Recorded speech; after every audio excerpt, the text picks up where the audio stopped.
เข้ามาในปวดบัตรสวรรค์ เพิ่นกไปแห่เขาลุงรถ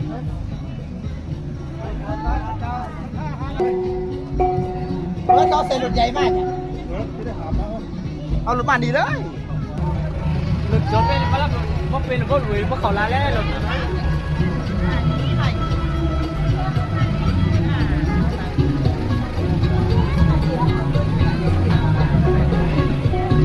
รถจอดเป็นระบบระเบียบนี่เขาเขาลากันแล้วหอยกดหอยกันเพื่อต่างๆที่ลูกค้าจะกันหอยกดหอยกันก่อนเนาะเราจะให้กินให้เขาในการแห่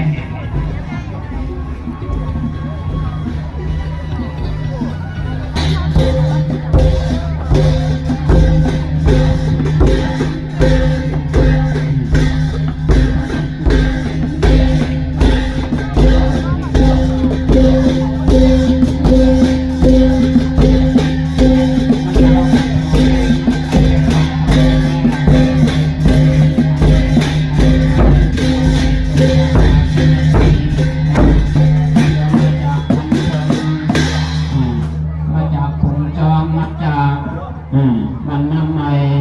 มาจากคุมนายางแต่นายางเนี่ยหอยหาหอยเฮ่เนาะแล้วก็บาดอื่นๆเนาะที่ได้มาโฮมบุญสิ่งที่ทานได้ทางกลุ่มนายางของพวกเราเพิ่นกะกำลังคาเขียวเข่าเขียวหน้านะเอาเข่าเอาหน้ากันสิปะมันก็สิหล่น